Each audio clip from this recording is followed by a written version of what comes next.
मुनि श्री 108 प्रमाण सागर जी महाराज के, मुनि संघ के। नमोस्तु गुरुवर, नमोस्तु नमोस्तु। आप लोगों ने गर्भ कल्याण की इस प्रक्रिया में ये देखा कि गर्भ संस्कार किस प्रकार संपन्न होते हैं। 24 तीर्थंकर जो तद्भव मोक्षगामी होते हैं, सबके सब, जिनके जन्म से ही 10 अक्षय जुड़ जाते हैं, जिनकी आत्मा की योग्यता और पात्रता सर्वोत्कृष्ट होती है, उनके लिए भी इतने संस्कारों की बात क्यों? कभी विचार आया? 6 महीने पहले गर्भ की शुद्धि के लिए आते थे। आपने देखा हो सौधर्मिंद्र ने श्री आदि देवियों की नियुक्ति की माता की सेवा में। 56 दिक्कुमारी देवियां अनवरत उनके निकट है। किस लिए? कभी आपने सोचा? ऐसा कहा जाता है गर्भ की रक्षा के लिए। मुझे ये बात बिल्कुल समझ में नहीं आती। जो तद्भव मोक्षगामी है उसकी क्या असुरक्षा? ये सब उपक्रम गर्भ की रक्षा के लिए नहीं, जो गर्भस्थ है उसके संस्कारों की रक्षा के लिए किया जाता है। गर्भस्थ के संस्कारों की रक्षा के लिए। और अब मैं सोचता हूं, जब तीर्थंकर परमात्मा को जन्म देने वाली मां जो विलक्षणा है, जो गर्भ में आया है वो लोकोत्तर है, उनके लिए इतना सारा प्रबंध है, तो आमजनों के लिए क्या हुआ?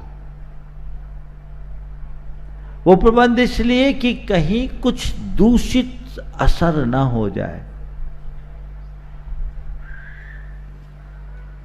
इसका मतलब क्या है? इसका मतलब केवल एक है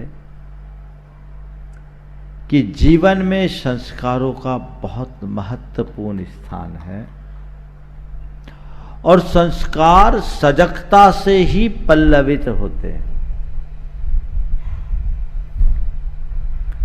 हमारे अंदर जितनी सजगता होगी, हमारे संस्कार उतने पुष्ट और पल्लवित होंगे। जिस तीर्थंकर परमात्मा के संस्कारों की बात की जा रही है, ये तो पिछले 10 भवों से संस्कारित होती आत्मा है और 16 कारण भावनाओं से भावित आत्मा है। उस आत्मा के संस्कार में कोई संशय नहीं। संस्कार तो प्रगाढ़ है। तीर्थंकर प्रकृति जैसा कर्म उनके संस्कारों में जमा हुआ है। उनके संस्कार में कोई संशय नहीं, कोई कमी नहीं। फिर भी कितनी भी तेज अग्नि क्यों ना हो, हवा ना मिले तो उस पे राख की परत जम सकती है, उसका तेज कम हो सकता है, उसका ताप क्षीण हो सकता है। तो उस अग्नि के तेज और ताप को बनाए रखने के लिए उसे हवा मिलती रहनी चाहिए। कितना भी उत्कृष्ट संस्कार क्यों ना हो, यदि हमारी सजगता ना हो तो हमारे इस संस्कारों का तेज मंद पड़ सकता है। उसके लिए हवा देनी है। संस्कार के लिए सजगता, सजगता के लिए संगति। 4 बातें आज आप सबसे गर्भ कल्याणक के संदर्भ में कहूंगा, संस्कार जो हमारे जीवन का सबसे मौलिक पक्ष है, सजगता, सक्रियता और संगति, चारों को सामने रखो। एक और संस्कार है, एक और संगति है, और बीच में सजगता और सक्रियता है। संस्कार हमें प्रारंभ से डालने हैं। संस्कार क्या है? हमारी भावनाओं का पुंज,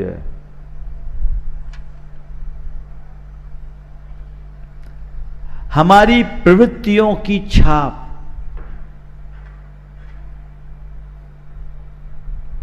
हमारे व्यवहार का प्रतिबिंब। थोड़ा शब्दों को ध्यान देना। भावनाओं का पुंज, प्रवृत्तियों का की छाप और व्यवहार का प्रतिबिंब, ये संस्कार है। यानी हम जैसी भावना भाते हैं, हमारी चेतना में वैसे संस्कार पड़ते हैं। हम जैसा देखते हैं, जैसा सोचते हैं, जैसा सुनते हैं, जैसा महसूस करते हैं, वैसे संस्कार हमारी चेतना में जमते हैं। और जैसा हमारा व्यवहार होता है, उसका प्रतिबिंब हमारे संस्कारों में पड़ता है। ठीक है? तो ये चीजें हमारे जीवन में जुड़ी हुई है। वो संस्कार जिसे हम थोड़ा शास्त्रीय शब्दावली में कहें तो वो है कर्म। क्या है? कर्म। कर्म के संस्कार हमारी आत्मा में जमे हैं। वो किससे है? काय वांग मनः कर्म योग है, शास्त्र में।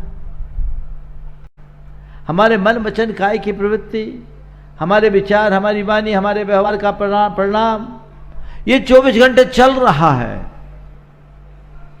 ये आश्रव है, ये संस्कार है अंदर। हम लोग सोचते अच्छे संस्कार डालो, अच्छे संस्कार डालो। कैसे डालोगे? अपने ऊपर अच्छे संस्कार होंगे तब हम सामने वाले को संस्कारित कर पाएंगे। तो अपने संस्कारों को अच्छा रखने के लिए पुरातन संस्कार तो जो हम लेके आए वो है। आप सब इस अर्थ में बड़े भाग्यशाली हैं। क्यों भाग्यशाली हैं? क्योंकि आपके चेतना में धर्म संस्कार गहरे स्तर तक जमा हुआ है। कई भवों का पुण्य है, ये पुण्यजन संस्कार है। नहीं तो क्या जरूरत थी सिंगापुर से यहां आने की? अपने प्रोफेशनल लाइफ में मगन होते। वहां की तो दुनिया ही अलग है। हो सकता है तुम्हारे कुछ साधर्मी बंधु अलग दुनिया में जी रहे हों, सबका सद्भाव होने के बाद भी उनका मनोभाव न जगा हो। क्यों? जिस जीव के जैसे संस्कार होते हैं उसके वैसे ही परिणाम होते हैं। आप लोग इस अर्थ में भाग्यशाली हो कि इतने प्रगाढ़ संस्कार लेकर आए। और अपने माँ बाप के भी आभारी बनो, क्योंकि उनने आपके संस्कारों को पुष्ट किया, उन्हें पल्लवित किया, वैसा माहौल दिया। कितना ही पुण्य संस्कार लेकर के आओ, अगर अच्छा माहौल न मिले तो सब बिगड़ जाते हैं। मैंने 4 बातें कही, चारों को कोरिलेट करते हुए आगे बढ़ रहा हूं और आज आपको एक बहुत बड़ा दर्शन देना चाह रहा हूं। चेतना में हमारे कर्म के संस्कार हैं, लेकिन वो संस्कार कैसे फलेगा? जैसा द्रव्यच्छेद काल भाव होगा। ठीक है? द्रव्यच्छेद काल भाव। आप देखो, आप तो भारत में जन्मे, यहां का द्रव्यच्छेद काल भाव अलग, लेकिन ये द्रव्यच्छेद काल भाव आपको सिंगापुर में मिल गया, आपने वहां बना लिया। ये आपके प्रबल पुण्य संस्कार का प्रतिफल है। ठीक? माँ बाप ने आपको संस्कार दिए, आप उन्हीं संस्कारों के साथ पले बढ़े, वैसी संगति बनी रही, वैसा मनोभाव बना रहा, और उस मनोभाव के परिणाम स्वरूप सिंगापुर जाने के बाद भी मन में आया, नहीं भाई, बिना मंदिर के तो हमारा जीवन ही व्यर्थ है, हमारा धर्म संस्कार पल्लवित होते रहना चाहिए। तो उससे प्रेरित होकर आपने क्या किया? मंदिर बनाया, भगवान विराजमान किए, और भगवान विराजमान करने के बाद एक ऐसा वातावरण बन गया। आज 250 परिवार ऐसे हैं, आप लोगों को देखकर मेरा मन हर्षित होता है, इसलिए कि जिस तरह की धार्मिकता आप लोगों में है वैसी तो यहाँ के भारतीयों में नहीं देखती।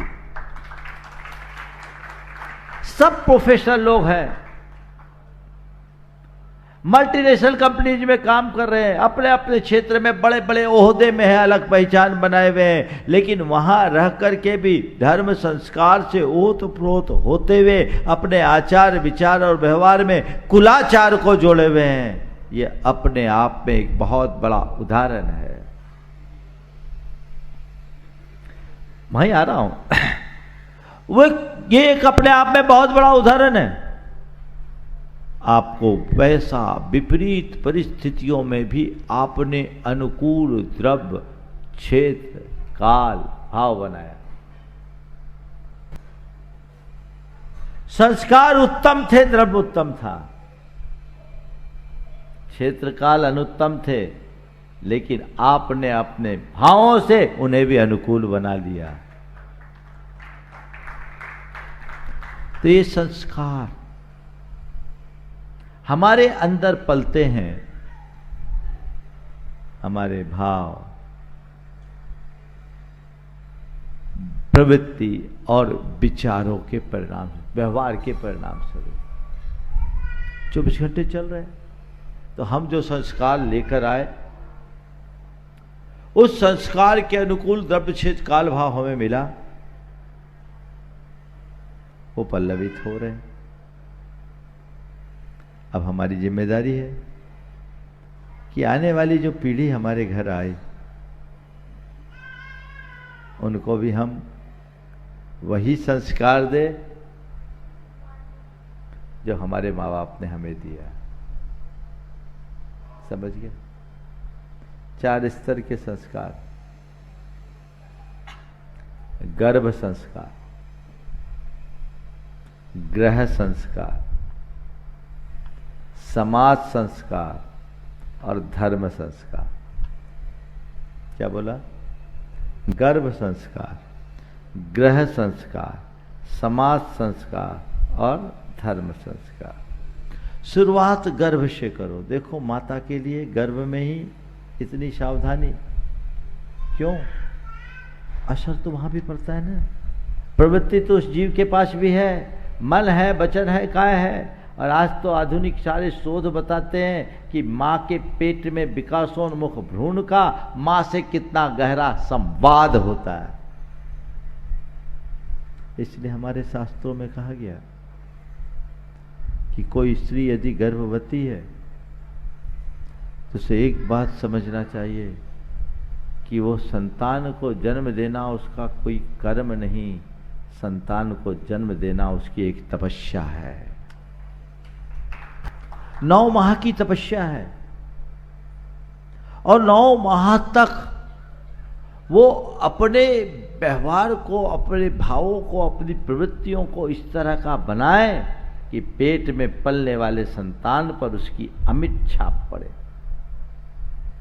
आपने देखा, मां के पूरे 9 माह आमोद प्रमोद, ललित कला, काव्य और विनोद की बातें, पौरुष और पराक्रम की बातें और धर्म चर्चाओं में बीतेंगे। कोई टेंशन नहीं।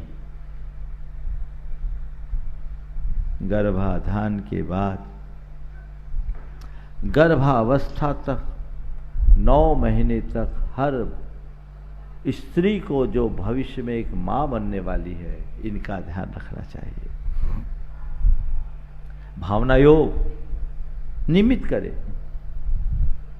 अनेक महिलाओं ने बोला कि जब मैं भावना योग करती बच्चा रिस्पॉन्स करता। और आपको क्या बताऊं, यूट्यूब में डले हैं, अचिंत भाई तो उसको पूरा देखते ही हैं। सैकड़ों महिलाओं ने इस मंच से आकर के कहा, कई तो ऐसे जिनको डॉक्टरों ने कहा हार्ट बीट नहीं है, अबॉर्ट करा लो, आज बच्चा किलकारियां मार रहा है, पल रहा है। भावना योग। एक बच्चे की रीढ़ की हड्डी नहीं, एबॉर्शन करा लो, भावना योग किया, बच्चा सलामत है। एक बच्चे की नाक की हड्डी नहीं, भावना योग किया, ठीक, डॉक्टर चकित। आपका तो कपिल ही यहाँ उदाहरण बना है। थोड़ा सा खड़े होकर के तुम अपना एक्सपीरियंस बताओ। बड़ी क्रिटिकल पोजीशन थी आप, और नाक की हड्डी जिनकी नहीं बनी थी वो खुद कपल डॉक्टर थे, हस्बैंड वाइफ दोनों डॉक्टर। उनको जब बोला, उनने भावना योग किया, ठीक हो गया।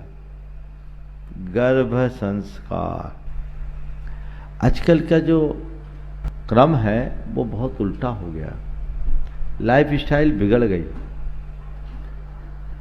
पहले 20-22 साल में शादी हो जाती थी, अब 25 साल के पहले तो बात ही शुरू नहीं होती। 30-32 साल की उम्र में विवाह होता है।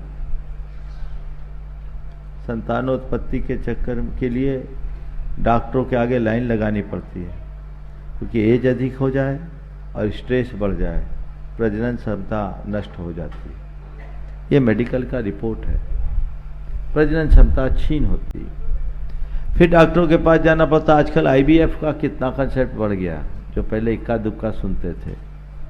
फिर क्या करते हैं, डॉक्टर कहता कंप्लीट बेड रेस्ट रहो, पड़े रहो, तो जो पड़ा रहेगा उसका पड़ा ही आएगा, और क्या होगा बताओ।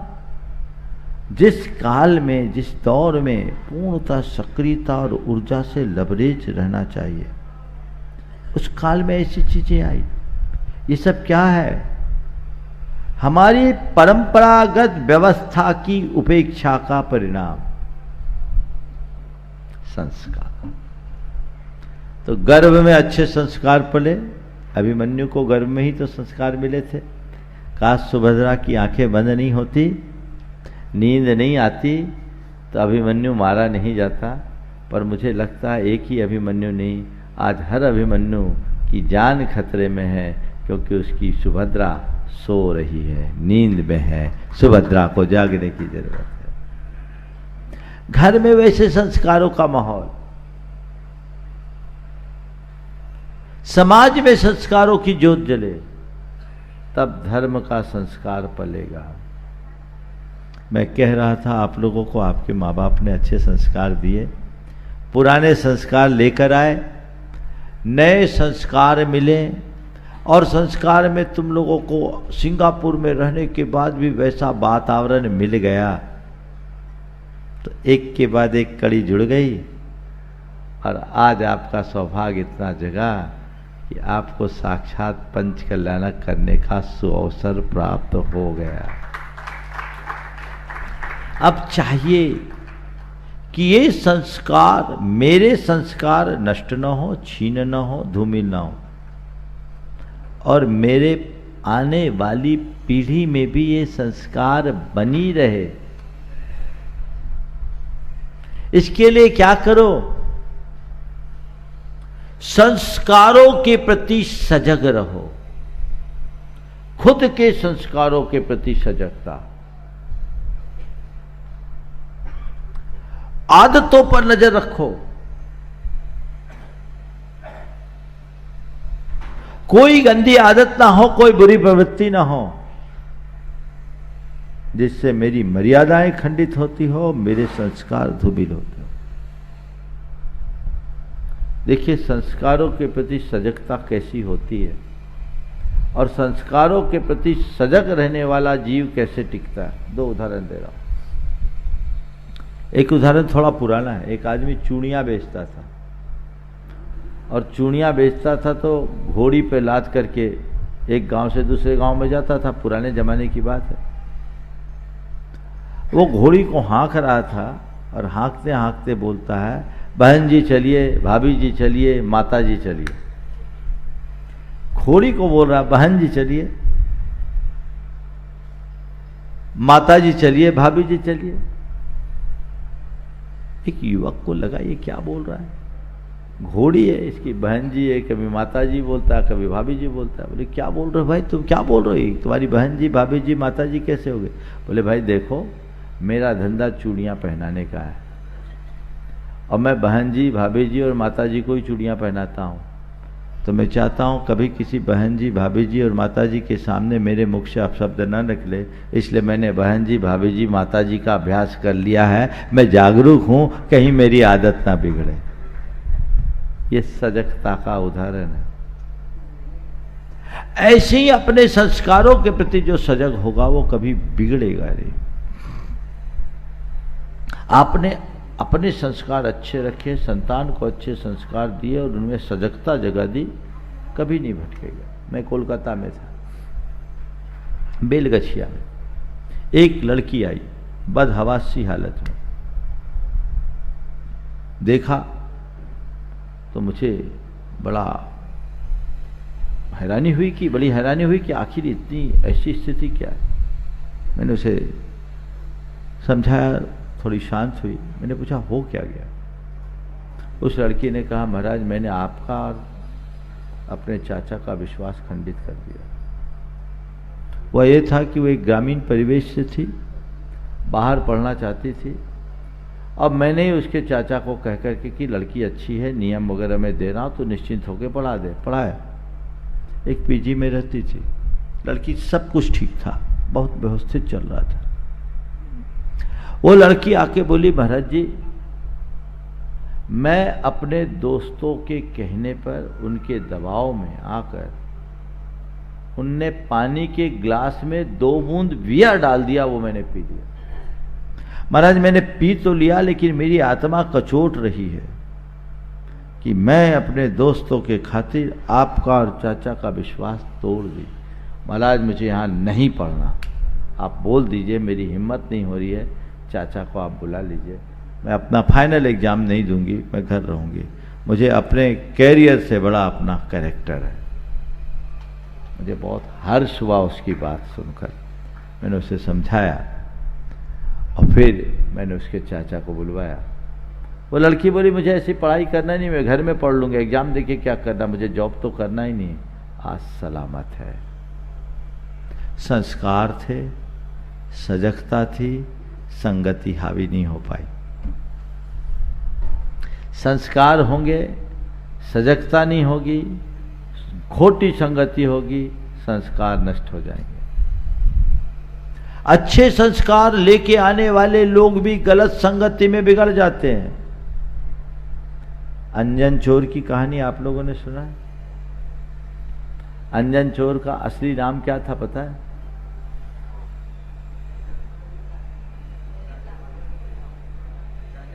नाम क्या था? ललितांग, राजकुमार, राजपुत्र, पुण्य लेकर आया हुआ जीव। संस्कार अच्छे थे, लेकिन संगति खराब होने से भ्रष्ट हो गया, व्यसनी और व्यभिचारी बन गया। कौन? एक राजकुमार। राजघराने में हर कोई जन्म नहीं ले सकता, पुण्य चाहिए। उसके संस्कार बिगड़ गए गलत संगति से, लेकिन निमित्त मिला, फिर से वो संस्कार प्रकट हो गए और अंजन निरंजन बन गया। कहानी आप सबको पता है, कहानी के विस्तार में मैं नहीं जा रहा हूं। आणम ताणम कछु न जानम, सेठ बचन प्रमाणम में तर गया। संस्कार थे, संगति बिगड़ी, पतन हो गया, और वापस संस्कार जागे, गुरु का सत्संग मिला, जीवन बदल गया। इसमें एक बात ध्यान रखो, संगति संस्कार पर हावी हो जाते हैं, नंबर 1। और दूसरी बात, जन्म से पड़े हुए जो मौलिक संस्कार है वे धूमिल भले हो जाए, नष्ट नहीं होते। संस्कार धूमिल हो सकते, नष्ट नहीं हो सकते। राख से ढकी अग्नि है, फूंक मारो फिर अंगारे दनकने लगेंगे। इसलिए अच्छे संस्कार बने रहने चाहिए। तो जो संस्कार हम लेकर आए हैं उसमें तो अब हमारा कोई रोल नहीं है। जो संस्कार लेकर आए उन संस्कारों को हम पुष्ट और परिष्कृत कर सकते हैं। जिन संस्कारों को हम लेकर आए उनको पुष्ट करें, उनको परिष्कृत करें, मनोविज्ञान की भाषा में कहें तो उनका उदात्तीकरण करें। पुष्ट और परिष्कृत कैसे करें? जैसा हम होना चाहते हैं, जो हम पाना चाहते हैं, जैसा हम बनना चाहते हैं, बार बार बार बार बार बार बार बार उसकी भावना भाए। भावना से संस्कार पुष्ट होते हैं। ये हमारी सक्रियता है अपने संस्कारों के पल्लवन की दिशा में। चाहते हो मेरे धर्म संस्कार और पुष्ट हो? बोलो, चाहते हैं? सब चाहते हैं। तो हमें क्या करना है? भावना भाव और गहराई से मेरे अंदर रत्तत्व के संस्कार प्रकट हो, मेरे संबंधर सम्यक दर्शन के संस्कार प्रकट हो। संसार से पार उतरने के लिए जरूरी है कि नहीं है? बोलो, है ना? तो हर पल सम्यक की भावना भाव। मेरी आत्मदृष्टि प्रकट हो, वैसे संस्कार प्रकट करना चाहते हो, हर पल शुद्ध आत्मा की भावना भाव। हम जैसी भावना भाएंगे हमारे वैसे संस्कार जमेंगे, और जैसे संस्कार जमेंगे वैसा ही हमारा भावी जीवन बनेगा। अपने संस्कारों के प्रति सजग रहे। संस्कारों को पुष्ट करने के लिए और परिष्कृत करने के लिए सक्रिय बने रहे, तत्परता दिखाए। ये सत्संग, ये धार्मिक समारोह, ये आयोजन, ये पूजा पाठ, ये स्वाध्याय, ये सामायिक किसके लिए है? संस्कारों को पुष्ट करने के लिए, परिष्कृत करने के लिए, और जो हमारे कुसंस्कार है उन्हें नष्ट करने के लिए। हम लोग पूजा पाठ करते हैं, पुण्य का बंध होता है, पाप का क्षय होता है, कहते हैं ना? बोलो, किसी ने पुण्य देखा है? किसी ने पाप देखा है? बोलो। तो एक विश्वास है जिसके बल पर आप मान रहे हो कि हमें पुण्य का बंध हो रहा है, हमारे पापों का क्षय हो रहा है। केवल मान्यता है ना, इसमें धोखा भी तो हो सकता है। हो सकता है कि नहीं? संशय मत करना, इसमें कोई धोखा नहीं, 100% सत्य है। पर हाँ, ये इसको अनुभव में लाओ। पुण्य का बंध है, मेरे अंदर कितना पुण्य बंधा, इसको हम कैसे मापें? अपने भीतर बंधने वाले पुण्य को हम कैसे मापें? पुण्य है क्या? अहोभाव। अहोभाव की वृद्धि ही पुण्य का बंध है। मन में अहोभाव जितना बढ़े, इसको बोलते विशुद्धि। विशुद्धि क्या है? साता आदि शुभ कर्मों के बंध योग परिणाम, इसी का नाम है अहोभाव। तुम्हारे अंदर अहोभाव जितना बढ़ेगा उतना पुण्य का संस्कार जमेगा। तो अगर हम आज के संदर्भ में कहें तो संस्कारों की पुष्टि ही पुण्य का बंध है। अगर तुम्हारे इस पंचकलालक में संस्कार पुष्ट हो रहे, तुम्हारे अहोभाव की वृद्धि हो रही है, समझ लेना मैंने प्रगाढ़ पुण्य का बंध किया, और थोड़े शुद्ध शब्दों में कहूं, सातिशय पुण्य का बंध किया। उसी की पुष्टि। जितनी धर्म श्रद्धा मेरी यहां आने के पहले थी, जाने के बाद उसकी वृद्धि हुई, तो मेरे संस्कार पुष्ट हुए हैं, मेरा पुण्य बढ़ा है। ये उसका पैमाना है। भाव पुण्य होगा तब न द्रव्य पुण्य आएगा। परिणामों में उज्ज्वलता, अहो भाव की वृद्धि पुण्य का बंध है। और पाप का क्षय क्या है? अहम भाव का विनाश। क्या है? अहम भाव का विनाश। अहो भाव बढ़ाओ, अहम भाव मिटाओ। संस्कारों की पुष्टि पुण्य का बंध है, और कुसंस्कारों का विलय पाप का क्षय है। सीधा सीधा गणित है। मेरी दृष्टि बदलनी चाहिए, मेरी सोच में परिवर्तन आना चाहिए, मेरी विचारधारा बदल जानी चाहिए। यदि ये सब चीजें घटित हो गई तो मेरा बेड़ा पार है।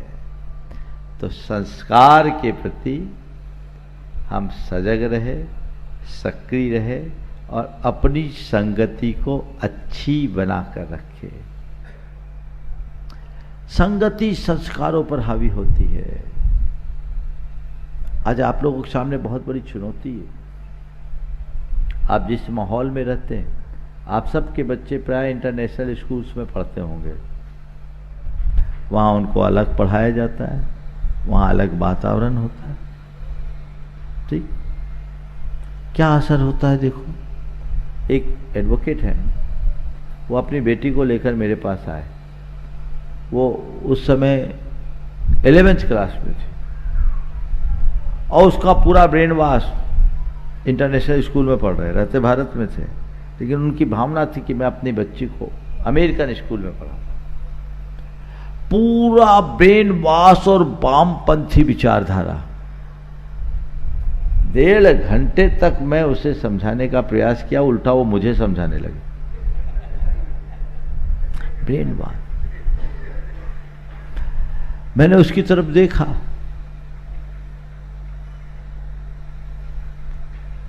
बोले भैया आप बताओ क्या करूं। सामने वाला समझना चाहे तब न समझाए, वो तो उल्टा मुझे समझाने की कोशिश कर रहा, अब क्या समझाऊं। पिता की तरफ देखा, पिता ने दोनों कान पकड़े, बोले महाराज जी गलती इसकी नहीं, गलती मेरी है। मैं अपनी धर्म पत्नी के कहने पर इसे अच्छी शिक्षा के लिए भेज तो दिया, लेकिन संस्कारों का ध्यान नहीं रखा। क्या असर पड़ सकता है? आप लोग भी इस बात का ध्यान रखिए। जिस माहौल में व्यक्ति रहता है, धीरे धीरे उसकी सोच वैसी बन जाती है। अच्छी शिक्षा देना आज की एक आवश्यकता है, मांग है, लेकिन उसके साथ संस्कार देना है। और एक बात और है, हम आपकी पीढ़ी अलग पीढ़ी थी। हम लोगों को तो जो पिता ने कह दिया, घर वालों ने कह दिया, बड़ों ने कह दिया, आज्ञा प्रधान कह दिया, और ज़्यादातर हम आप में सब थूक पिट के बड़े हुए हैं। सबकी ठुकाई पिटाई हुई, कुछ कुछ कुटाई भी हुई होगी, लेकिन हम लोग मजबूत हो गए। आज की जनरेशन, अब तो जेन जी और अल्फा है, और बीटा भी आ गई। ये उल्टा समझाने वाले लोग हैं। ये आज्ञा प्रधान नहीं है, ये आपके साथ आर्गुमेंट रखेंगे। आप जो जवाब देंगे उसके पहले उनके पास जवाब होगा। एआई के युग में जीने वाले बच्चे हैं, उनको आप सबको बहुत ही मनोवैज्ञानिक ढंग से ट्रीट करना है। धर्म की बातें उनके जेहन में उतार देना है, कहना ना पड़े, वो खुद उत्साहित होकर के करे, तब हम इस पीढ़ी को आगे बढ़ा पाएंगे। अन्यथा घोर अंधकार है। अनुकूल रब क्षेत्र काल भाव बनाने की कोशिश करनी चाहिए। संगति पर भी ध्यान दें। संस्कारों के साथ जब हम संगति को ध्यान में रखते हैं तब कहीं जाकर के हमारा मार्ग प्रशस्त हो पाता है। हमें इन बातों का ध्यान रखना चाहिए। आज गर्भ कल्याणक के दिन हम गर्भ संस्कार की बात कर रहे हैं, तो उन संस्कारों को अपने जीवन में उद्घाटित और उद्भावित करने का प्रयत्न करना चाहिए। देखिए, अच्छे संस्कार भी संगति बिगड़ने से कैसे बिगड़ते हैं। मैं एक जगह पर था, प्रवचन करके आया, एक युवक आया और फूट फूट के रोने लगा। बहुत पुरानी बात है, सन 2000 की बात। मैंने पूछा, भाई क्या बात है? बोले, महाराज जी मुझसे बहुत बड़ी गलती हो गई। बोले, क्या हुआ? बोला, महाराज मैंने शराब पी। तूने और शराब पी ली? मुझे आश्चर्य हुआ। वो लड़का जो 12वीं तक बाजार का पानी नहीं पिया, बचपन से मैं जानता हूं, जो बंदा 12वीं तक बाजार का पानी नहीं पिया, वो कह रहा है मैंने शराब पी ली। मुझे आश्चर्य भी हुआ, दुख भी हुआ, कैसे हुआ ये सब? बोले, महाराज जी इंजीनियरिंग में हूँ, फर्स्ट ईयर में हूँ, रैगिंग के लिए लड़कों ने, सीनियर्स ने दबाव दिया। पहले बियर की गिलास में पानी पिलाया और फिर उसमें 2-4 बूंद डाला, तो फिर मेरे मन भी आ गया थोड़ा एंजॉय करके देख ले। महाराज मैंने 3 बार शराब पी ली। आज आपके प्रवचन से मेरे अंदर का, अब जो आपने मुझे झकझोर दिया, मेरा हृदय मुझे कचोट रहा है। महाराज मुझे प्रायश्चित दे।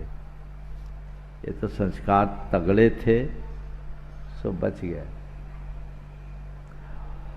समय पर निमित्त मिल गया, वो बदल गया और आज वो व्यक्ति मुनि महाराज बना हुआ है। बदलाव आ गया, सुधर गया।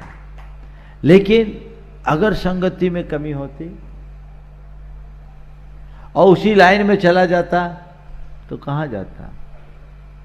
और उसी गांव का एक दूसरा व्यक्ति जो वहीं पढ़ता था, ड्रग का एडिक्ट हो गया, ड्रग एडिक्शन में फंस गया, ड्रग्स लेने लगा, बर्बाद हो गया, उसको अपनी पढ़ाई छोड़ के आना पड़ा।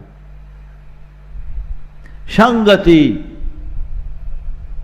बहुत अर्थपूर्ण है। इनका सबको ध्यान रखना चाहिए। तो ये पंचकल्याणक हमारा तभी सार्थक होगा जब हम इन बातों को गहराई से समझेंगे और जीवन को आगे बढ़ाएंगे। गर्भ कल्याणक में गर्भ संस्कार की बात है, पर क्या बताऊं, आजकल तो लोग गर्भ में ही संस्कार कर देते हैं, गर्भ का ही संस्कार कर रहे हैं। गर्भपात जैसी घटनाएं आम होने लगी है। इन सब के प्रति हमें बहुत जागरूक होना चाहिए। आप लोगों ने तो शायद ऐसा नहीं किया होगा, ऐसी मेरी धारणा है, लेकिन जीवन में यदि कदाचित किसी ने गर्भपात जैसा कृत्य किया हो, कराया हो या करने वालों की अनुमोदना की हो, तो उसका प्रायश्चित जरूर लेना। गर्भपात कोई सामान्य कृत्य नहीं है, एक जीते जागते मनुष्य की हत्या है। और केवल एक हत्या नहीं, ये हत्या है करुणा की, ये हत्या है वंश की, ये अपने ही खून का खून है, ये मातृत्व की हत्या है। कभी अगर जीवन में ऐसा कृत्य हुआ हो तो उसको त्याग देना, उसका प्रायश्चित लेना। मैं एक स्थान पर था, एक बहन जी आई, उसके साथ उसका एक बेटा था 17-18 साल का। लड़का दर्शन करके गया और लड़के को बाहर किया और वो रुकी और फूट फूट के रोने लगी। बोली, महाराज जी ये लड़का है, ये IITN है, IIT कर रहा है, इसका सिलेक्शन हुआ है IIT मुंबई में, टॉप रैंकर में। महाराज जब ये पेट में था, इसके पहले मेरी 2 बेटियां थी। मुझे तीसरे बच्चे की ज़रूरत नहीं थी। परिवार के और सब लोगों की सलाह पर मैंने उसके अबॉर्शन कराने का निर्णय लिया। डॉक्टर के पास गई, डॉक्टरनी जैन थी, उसने मुझे समझाया और महाराज उनके समझाने पे मैं वापस आ गई। लड़का जन्म हुआ, लड़का हुआ, मन में बड़ा हर्ष। इतना टैलेंटेड लड़का है महाराज, बिना ट्यूशन के। ये पहले अटेम्प्ट में IIT पास आउट हुआ, IIT मुंबई मिला। महाराज मैं इसको जब देखती हूँ तो मुझे लगता है कि मैं कहाँ कैसी माँ हूँ, मैं तो इसकी हत्यारिन बन रही थी। शुक्र है उस डॉक्टर का जिसने मुझे ऐसे कुकृत्य से बचा दिया।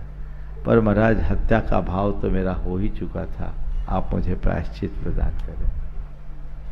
बंधुओं, पता नहीं किसके पेट में कौन जीव पल रहा है, उसके अंदर कितनी बड़ी संभावनाएं हैं।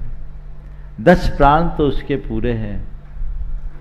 अगर किसी ने ऐसा कभी कृत्य किया है तो उसका परिणाम कितना भयावह होगा, इस पर विचार करना चाहिए। तो आप लोगों में कभी भी किसी ने किसी भी परिस्थिति में ऐसा किया हो तो उसका प्रायश्चित लेना। कायदे से जिनने ऐसा कृत्य किया या कराया है, जब तक प्रायश्चित न ले तब तक वे सूतकग्रस्त हैं। सच्चे अर्थों में न तो वे जिन पूजा के अधिकारी है, न पात्र दान के। प्रायश्चित जरूर लेना। तो महाराज क्या पंचकल्याणक छोड़ दें? तुम्हें ज्ञान नहीं था, आज ज्ञान मिल गया। पंचकल्याणक समाप्त होते होते प्रायश्चित ले लेना, शुद्धि करो। पता नहीं कौन सा कर्म किस भाव में तुम्हारे लिए कैसा फल दे दे। इसलिए इन सब बातों पर ध्यान रखते हुए हम अपने संस्कारों को सुरक्षित रखें, सजगता और सक्रियता के साथ जिए और संगति अच्छी रखें। गर्भ कल्याणक के इस पावन प्रसंग में यहीं पर मैं विराम दे रहा हूँ। बोलिए परम पूज आचार्य गुरुवर श्री विद्यासागर जी महाराज की। और आप लोग अगर आज एक संकल्प ले तो बहुत उत्तम होगा। लेना चाहेंगे? कभी भी गर्भपात न करने, न कराने, न सहयोग देने का। ठीक है, खड़े हो जाए, सब लोग खड़े हो जाए। जिनने कभी कराया होगा प्रायश्चित एकांत में मुझसे समय लेके लेंगे, लेकिन आगे न करने का संकल्प तो आप सबको लेना ही है। हाथ जोड़ लें, बोलिए हे महाराज जी, आज पंचकल्याणक प्रतिष्ठा महोत्सव के इस अवसर पर देव शास्त्र और गुरु की साक्षी पूर्वक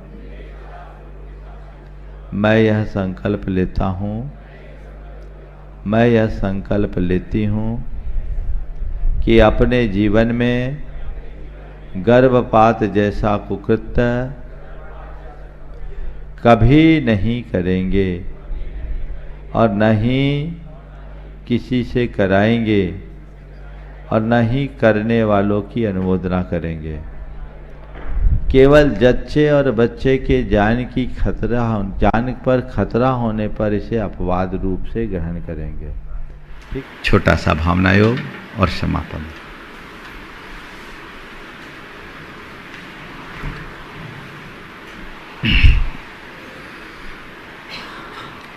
कोमलता पूर्वक अपने दोनों आँखों को बंद कर ले, पूरा शरीर शिथिल और स्थिर बना ले, मन को प्रसन्नता से भर लीजिए, प्रभु परमात्मा की उपस्थिति का एहसास कीजिए।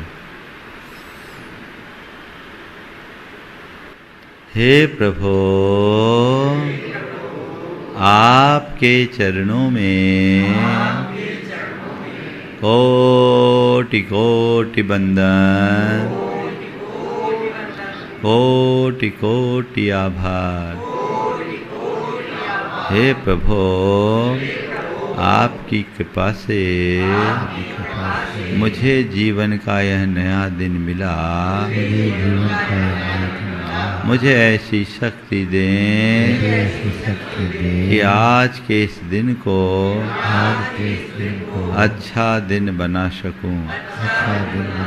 हे प्रभु, मुझे ऐसी दृष्टि दे कि मैं अपनी दृष्टि में पवित्रता रख सकूं। हे प्रभु, मेरी दृष्टि पवित्र हो, मेरी दृष्टि पवित्र हो, मेरी भावना विशुद्ध हो, मेरी भावना विशुद्ध हो, मैं मन से शुद्ध रहूं, मैं मन से शुद्ध रहूं, मेरी वाणी विशुद्ध रहे, मेरी वाणी विशुद्ध रहे, मेरी वाणी विशुद्ध रहे, मेरी वाणी विशुद्ध रहे, और मेरा व्यवहार निर्मल हो,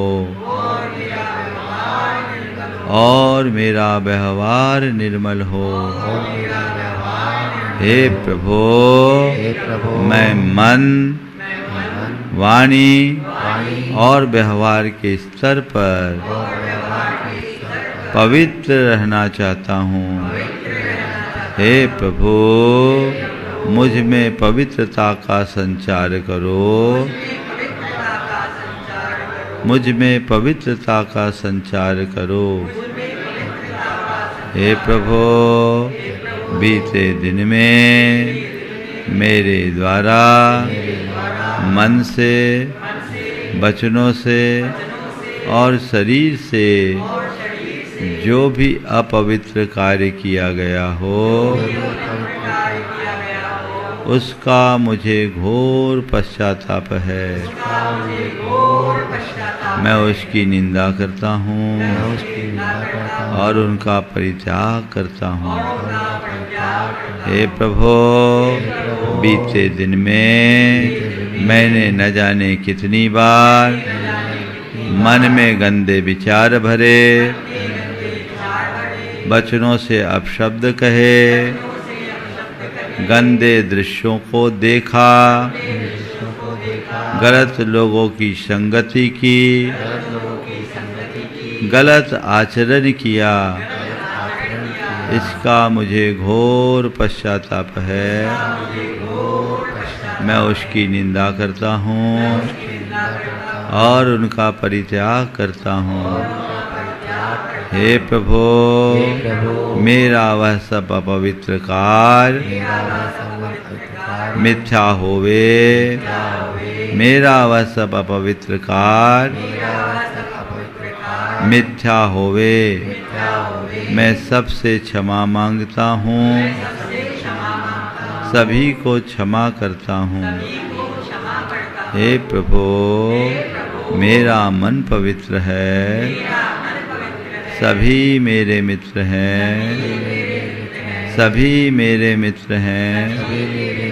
मेरा मन पवित्र है, सभी मेरे मित्र हैं, मेरा मन पवित्र है। हे प्रभु, आज मुझे पवित्र रहना है, मैं पवित्रता के साथ जीऊँगा। मुझे पवित्र रहना है, मुझे पवित्र रहना है, मुझे संयम रखना है, मुझे संयम रखना है, मुझे संयम रखना है, मुझे संयम रखना है, मुझे शांत रहना है, मुझे शांत रहना है, मुझे शांत रहना है, मुझे शांत रहना है, मुझे शांत रहना है, मुझे शांत रहना है, मुझे शांत रहना है, मुझे शांत रहना है, मुझे सकारात्मक रहना है, मुझे सकारात्मक रहना है, मुझे सकारात्मक रहना है, मुझे सकारात्मक रहना है। मैं शांत हूँ, मैं शांत हूँ, मैं शांत हूँ, मैं शांत हूँ। मैं शुद्ध आत्मा हूँ। मैं शुद्ध आत्मा हूँ। मैं शुद्ध आत्मा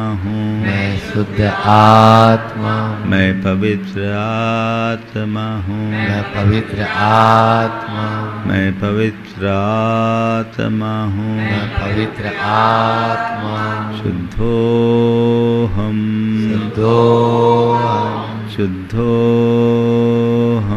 शुद्धोहम शुद्धोहम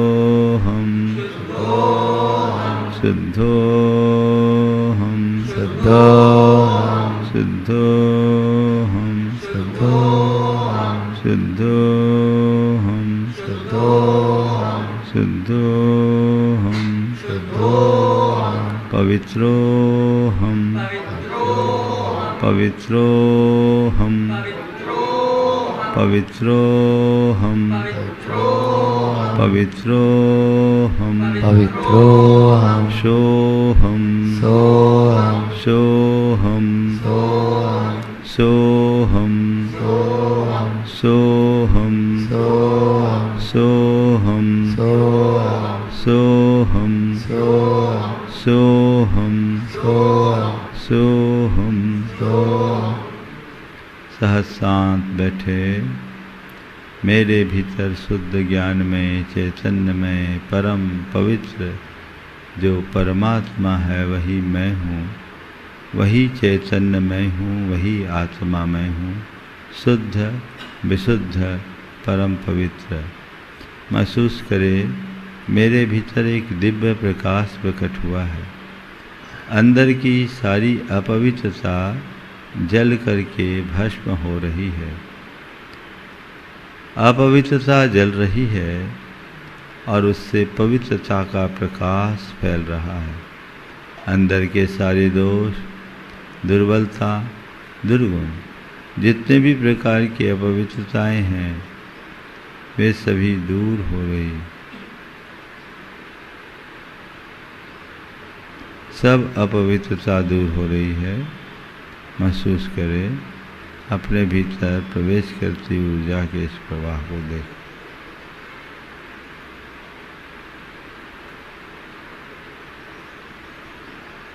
मैं पवित्रता से भरा हूँ। मैं पवित्र आत्मा हूँ। मैं शुद्ध आत्मा हूँ। इस भाव के साथ आंखें खोलो।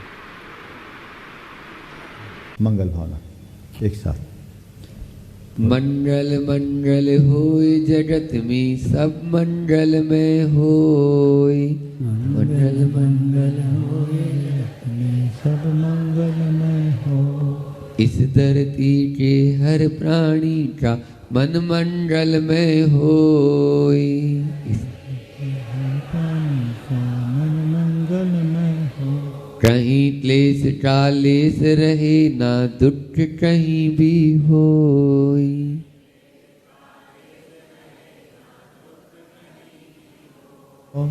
मन में चिंता भय न सतावे रोग शोक नहीं होय।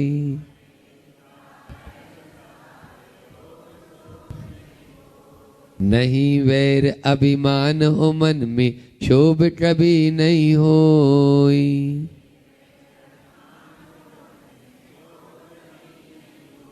मैत्री प्रेम का भाव रहे नित मन मंगल में होय। मैत्री प्रेम का भाव रहे नित मन मंगल में होय। मंगल मंगल होय जगत में सब मंगल में होय।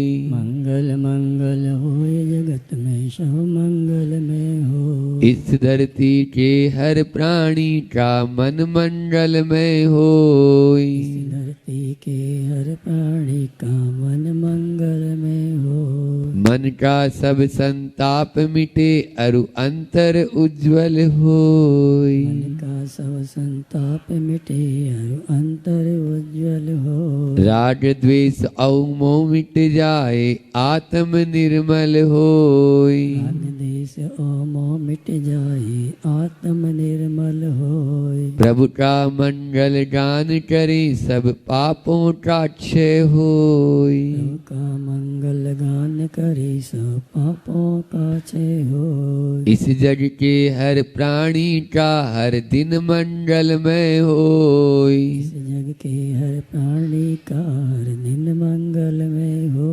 मंगल मंगल होय जगत में सब मंगलमय होय। मंगल मंगल होए जगत में सब मंगलमय हो। इस धरती के हर प्राणी का मन मंगलमय होय। इस धरती के हर प्राणी का मन मंगलमय हो। गुरु हो मंगल प्रभु हो मंगल धर्म सुमंगल होय। गुरु मंगल धर्म सुमंगल हो। मात पिता का जीवन मंगल परिजन मंगल होय। माता पिता का जीवन मंगल परिजन मंगल हो। जन का मंगल गण का मंगल मन का मंगल होय। जन का मंगल गण का मंगल मन का मंगल हो। राजा प्रजा सभी का मंगल धरा धर्म में होय। राजा प्रजा सभी का मंगल धरा धर्म में हो। मंगल मंगल होय जगत में सब मंगलमय होय। मंगल मंगल होए जगत में सब मंगलमय हो। इस धरती के हर प्राणी का मन मंगलमय होय। इस धरती के हर प्राणी का मन मंगलमय होय।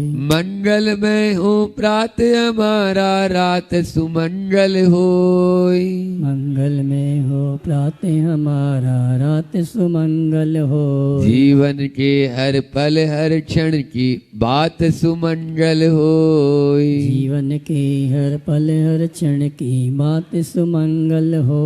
घर घर में मंगल छा जावे जन जन मंगल होय। घर घर में मंगल छा जावे जन जन मंगल हो। इस धरती का कण कण पावन औ मंगलमय होय। इस धरती का कण कण पावन और मंगल में हो। मंगल मंगल होय जगत में सब मंगलमय होय। मंगल मंगल होए जगत में सब मंगल में हो। इस धरती के हर प्राणी का मन मंगलमय होय। इस धरती के हर प्राणी का मन मंगल में हो। सब जग में मंगल बड़े सब जग में मंगल बड़े। टले अमंगल भाव टले अमंगल भाव। है प्रमाण की भावना हे प्रमाण की भावना। सब में हो सद्भाव। सब में हो सद्भाव। बोले परम पूज्य मुनि श्री 108 प्रमाण सागर जी महाराज की।